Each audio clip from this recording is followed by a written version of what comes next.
So hey guys, welcome back to a new video. आज की video होने वाली है यूनिट 3 साहचर्यवाद के ऊपर, जो कि हम लोग कंप्लीट कर रहे हैं अपने इस प्लेलिस्ट में पर यूनिट BPCC 105 के। आ जाता है। हम लोग सबसे पहले ये देख लेते हैं कि साहचर्यवाद होता है क्या। तो साहचर्यवाद मनोविज्ञान की सबसे पुरानी विचारधारा मानी जाती है।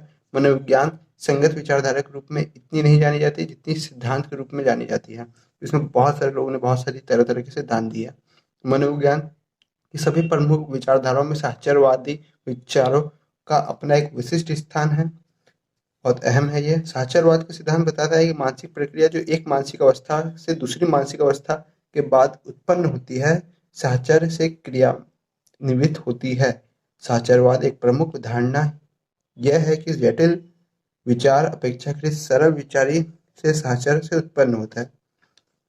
इसमें मेनली हम लोग साहचर्यवाद को पूरा कंक्लूड करेंगे। ये पूरा यूनिट उसी पर है और इस पे जो जो वैज्ञानिक साइंटिस्ट लोग ने जो जो अपने विचार रखे वो सब हम लोग को पढ़ना है।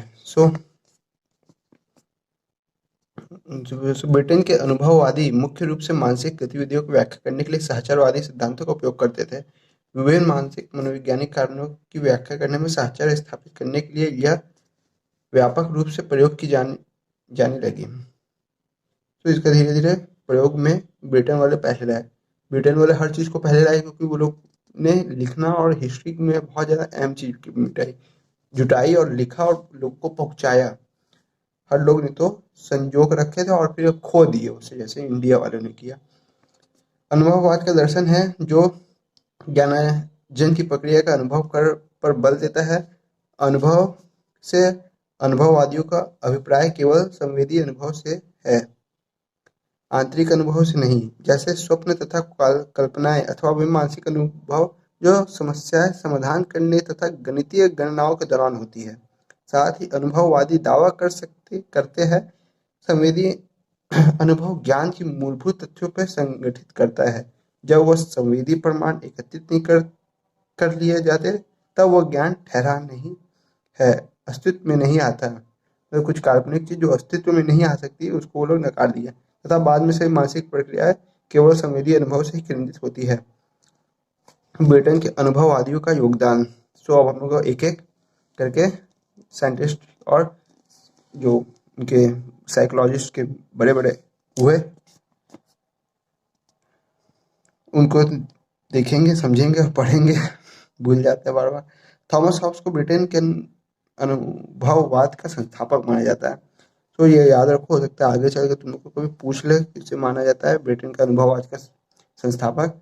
उनका विश्वास था कि सभी ज्ञान संवेदी अनुभव से ही प्राप्त हुए थे। जटिल विचार प्रक्रियाओं की व्याख्या करने के लिए हॉब्स साहचर्यवाद का उपयोग करते थे। उन्होंने सुसंगत तरीके से एक विचार के बाद दूसरे विचार की प्रवृत्ति को समझाने का प्रयास किया, जिसे ट्रेन ऑफ थॉट कहा जाता है। ये भी पूछा जा सकता है ट्रेन ऑफ थॉट किस विषय से जुड़ा हुआ है।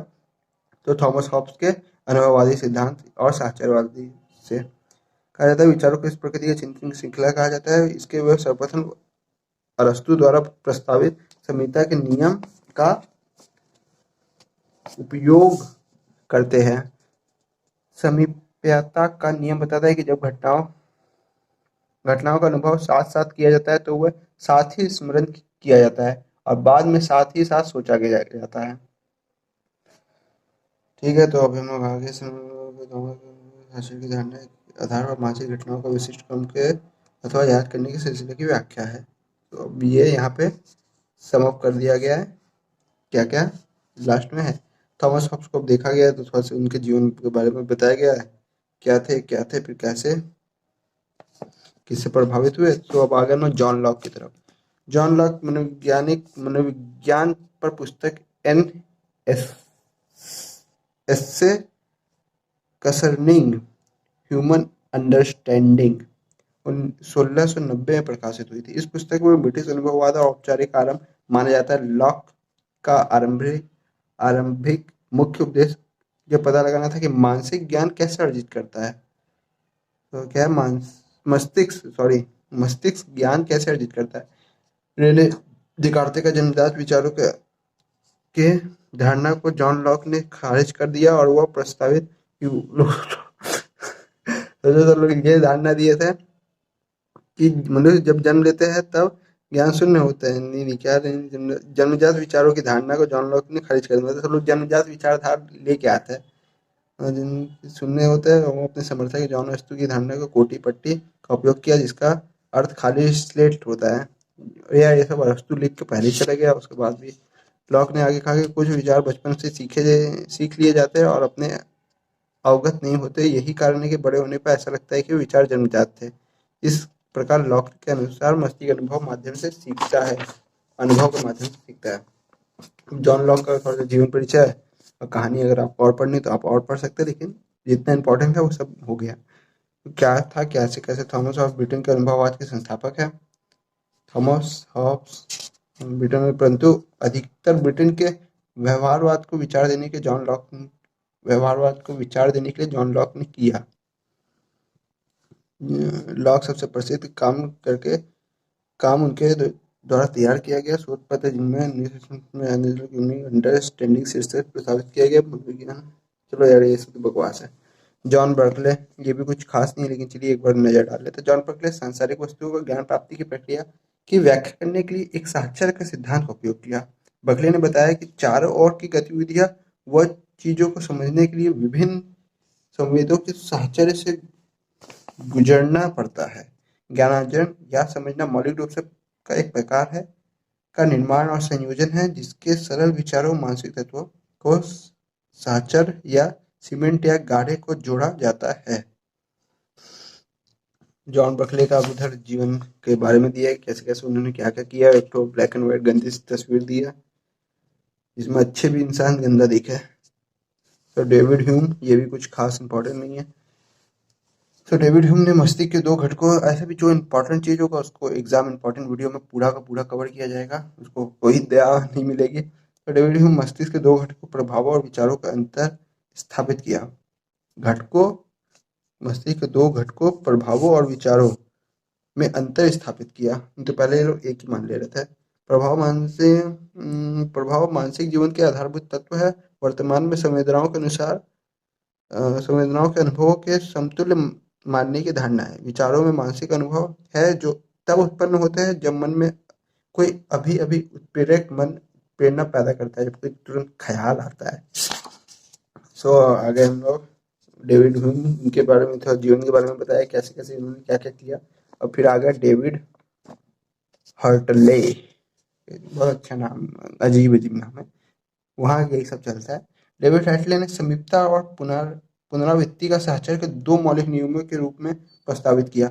ये चीज तुम लोग याद रखना, किसने क्या दिया, कौन, डेविड ने क्या दिया, डेविड ह्यूम ने क्या दिया था ये, और डेविड हर्टले ने क्या दिया था। उन्होंने दो चीजों में डिफरेंस दिया था, क्या, प्रभावों और विचारों में अंतर स्थापित किया था। और इन्होंने दिया समीपता और पुनरावृत्ति को साहचर्य के दो मौलिक नियमों के रूप में प्रस्तावित किया उन्होंने। तो आगे चल के हो सकता है जब तो आप लोग पीजी में पढ़ो तो ये तुरंत वन लाइनर क्वेश्चन के रूप में आ सकता है, और सर लोग भी कुछ, आपके प्रोफेसर भी पूछ सकते हो, तो आप कुछ बताने लायक तो रहो, इतना तो पढ़ लो। ठीक है। तो डेविड हटले ने सबसे महत्वपूर्ण शोध ग्रंथ 1749 में man, his frame, his duty and his expression प्रकाशित हुआ। इस शोध को पूरा करने के में उनके अनेक वर्ष लगे। इस ग्रंथ के दो भाग है। पहला भाग पूरी तरह मनोविज्ञान के विषय में है। अब आ गया मैं जेम्स मिल। जेम्स मिल का भी बड़ा नाम है, जगह जगह लिखा रहता है जेम्स मिल द्वारा लिखी परिभाषा या ये सब। अन्य अनुभववादियों की तरह जेम्स मिल भी मनुष्य को मस्तिष्क को मशीन की तरह ही मानते थे, परंतु वो अपनी बात में अधिक स्पष्टता से सामवेदीय ढंग से कहते थे। उनका उद्देश्य मजबूती से इस प्रकार विचार को स्थापित करना था कि मस्तिष्क केवल एक मशीन है। वह व्यक्ति परखता मन संवेदी गतिविधियां वाली धारणाओं की दृढ़ता से खंडन करते थे। मानसिक क्रियाओं की भांति मानते थे कि मस्तिष्क को मशीन की तरह मानने के पीछे उनका तात्पर्य और इस बात पर जोर देना था कि मस्तिष्क प्रकृति के निष्कर्ष केवल वो वायु दीपक से सक्रिय होता है। मतलब बाहर जब कोई अच्छा आइटम देखता है तब वो देख समझना सोचना स्टार्ट करता है। मनुष्य मनुष्य इन उद्दीपकों के प्रति स्वचालित ढंग से सक्रिय होता है। बिना उद्दीपक सहज सक्रियता में मनुष्य असमर्थ है। जैसे तुम अकेले रहोगे तो क्या उठपटांग चीज सोचोगे, लेकिन जैसे बाहर आओगे और देखते ही ख्याली पुलाव बहुत पकने लग जाता है। अब इनके बारे में, जीवन के बारे में दिया, कैसे कैसे इन्होंने स्टार्ट किया, क्या कौन सी इनकी बुक्स ने कितना कितना योगदान दिया। तो अब आ गया जॉन स्टुअर्ट मिल। जेम्स मिल के पुत्र, जेम्स मिल, यही बगल में भी जो चचा पढ़ा है तुमको, जेम्स मिल के पुत्र जॉन स्टुअर्ट मिल अपने पूर्ववर्ती अनुभववादियों के साक्षर संबंधी विचारों को सहमत नहीं थे। वो अपने पिता सहित अपने सभी पूर्ववर्ती अनुभववादियों के आंतरिक स्थिति के विचार से असहमत थे। उन्होंने दावा किया कि मस्तिष्क निष्क्रिय नहीं है। ये बात तो कोई भी जान सकता है भाई, वो मशीन डीजल से थोड़ी ना चल रहा है। विचारों के सक्रिय मस्तिष्क सक्रिय की भूमिका रहती है। जॉन स्टुअर्ट ने मिलने के अनुसार जटिल विचार सरल विचारों के संकलन मात्र नहीं है, जैसा कि पूर्ववर्ती अनुभववादियों का विचार था। सो जॉन स्टुअर्ट मिल के थोड़ा सा बारे में बताया, क्या क्या चीज उनकी कहाँ कहाँ योगदान थी। अब आगे Alexander Ben John Stuart Mill के इन विचारों का समर्थन किया कि मस्तिष्क सक्रिय होता है और इस प्रकार की मनोरसायन के रूप में आगे बढ़ता है।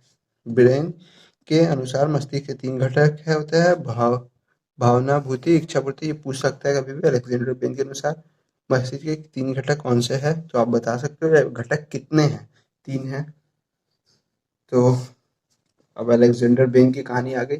सो गाइस, मुझे लगता है ये चैप्टर अभी खत्म नहीं हुआ है। अच्छा, समकालीन मनोविज्ञान के अनुभववाद। अनुभववाद के विकास के साथ साथ अधिगम की प्रक्रिया पे अनेक विचारकों के विचार बदल गए।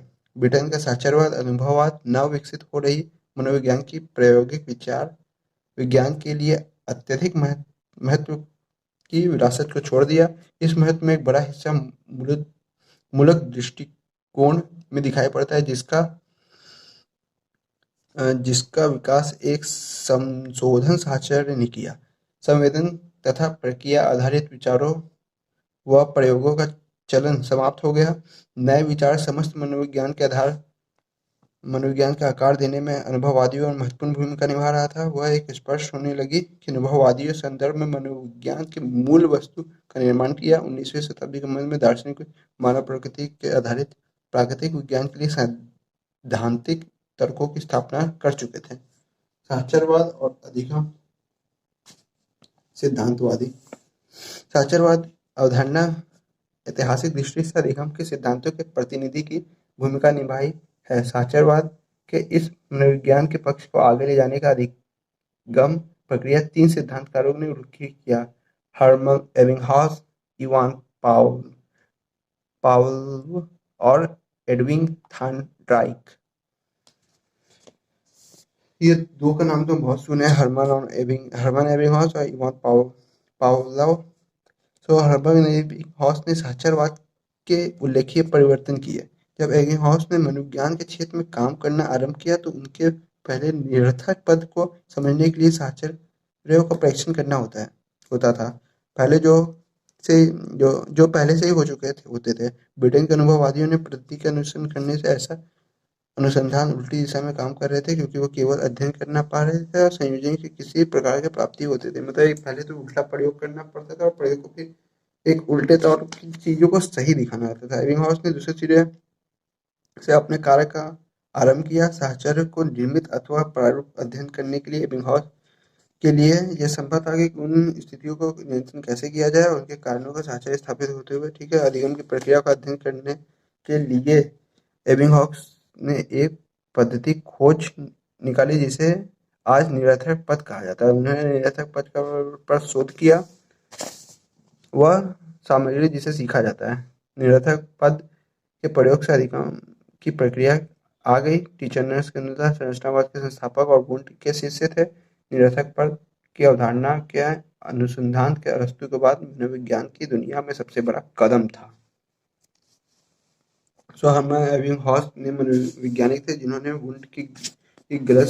वुंट को गलत साबित किया और वुंट के इस दावे को कुछ वर्ष तक उच्च मानसिक प्रक्रियाओं पर प्रयोग नहीं किया जा सकता। अकेले एबिंगहॉस के शोध कार्य मनोविज्ञान के अकादमिक केंद्र से हटकर उच्च मानसिक क्रियाओं पर सफलतापूर्ण प्रयोग करना आरंभ कर दिया। एबिंगहॉस पहले मनोविज्ञानी थे जिसे अधिगम तथा स्मृति का प्रयोग द्वारा पता लगाया। तो अब आगे बढ़ते हैं। इवान भैया भी तो है हमारे। रूस के महान मनोवैज्ञानिक इवान पावलोव ने विचारों का अवधारणा को त्याग कर उद्दीपक प्रतिक्रिया के संबंधों